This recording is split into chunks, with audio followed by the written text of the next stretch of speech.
Very welcome. स्वागत है आप सबका मेरे नॉलेज प्रोवाइडर के इस वीडियो में। और इस वीडियो में आज हम डिस्कशन करने वाले हैं चांद के बारे में। एक ऐसी कंपनी है जिसने लगभग एक ऐसे रिसर्च को अंजाम दिया है या ऐसी खोज को अंजाम दिया है जिसके कारण अब चांद पे भी हमको ऑक्सीजन मिल जाएगा।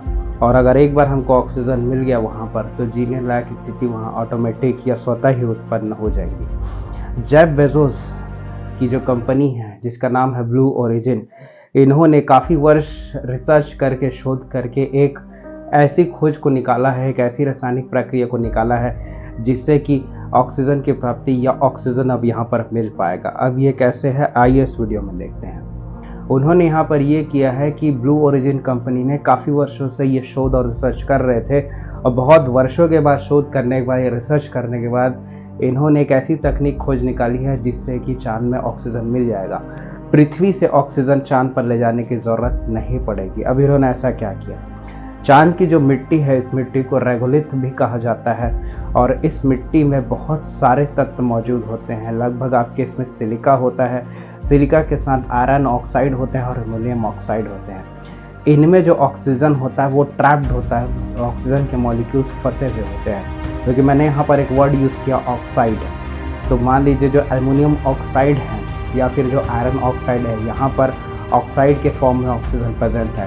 अब बस रासायनिक प्रक्रिया से इसे निकालना शेष था, तो इन्होंने वो रासायनिक प्रक्रिया खोज निकाली। इन्होंने क्या किया, लगभग 1600 डिग्री के तापमान पे इस रेगोलिथ या चांद की मिट्टी को गर्म किया गया।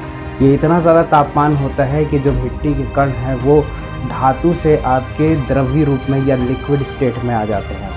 लिक्विड स्टेट में आने के बाद इसी लिक्विड स्टेट को इलेक्ट्रोलाइसिस किया जाता है। इलेक्ट्रोलाइसिस एक ऐसी टेक्निक है जिसमें करंट का यूज़ करके या बिजली का उपयोग करके ऑक्साइड्स के बॉन्ड जो एल्युमिनियम और आयरन के साथ बंध बनाए या बॉन्ड बनाए हुए हैं उनको अलग कर लिया जाता है। अलग होने के कारण ये अपने ऑक्सीजन गैसेस फॉर्म में आ जाते हैं और इसी गैसेस फॉर्म को फिर अलग से इकट्ठा कर लिया जाता है जिससे ऑक्सीजन मिल जाएगा। लेकिन इसके लिए स्थिति ये है कि इतना ज़्यादा तापमान चांद में हम बनाएंगे कैसे। तो वहाँ पर यह सोचा जा रहा है कि हम सोलार पैनल्स का यूज़ करके यहाँ पर जो आवश्यकता की जितनी भी बिजली उसका उपयोग करेंगे और वहाँ पर इस ज़्यादा तापमान को पैदा करेंगे।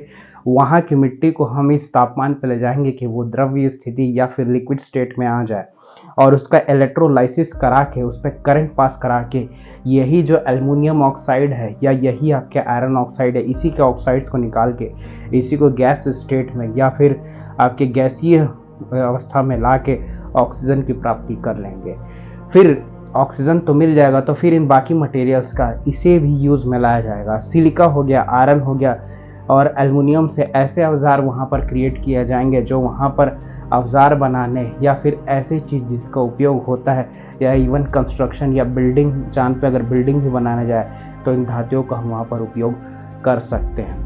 अभी ये पूरा शोध या रिसर्च अपने शुरुआती दौर पे है, लेकिन ये एक बहुत बड़ा बिग स्टेप है कि अगर चांद पे हमको अब आगे जाके ऑक्सीजन ले जाने की आवश्यकता नहीं पड़ेगी। हम चांद की मिट्टी से ही ऑक्सीजन निकाल लेंगे और इसका प्रतिशत चांद की मिट्टी में लगभग 40 से 45% है, जिसके कारण आगे जाके हो सकता है ये रिसर्च अगर अपने और भी इफ़िशिएंट लेवल पे आ गया तो हम चांद की मिट्टी से ही ऑक्सीजन को प्राप्त कर लें। तो होप ये वीडियो आपको अच्छा लगा होगा। कमेंट करके बताइए वीडियो आपको कैसा लगा। मिलते हैं नेक्स्ट वीडियो में, तब तक के लिए बाय।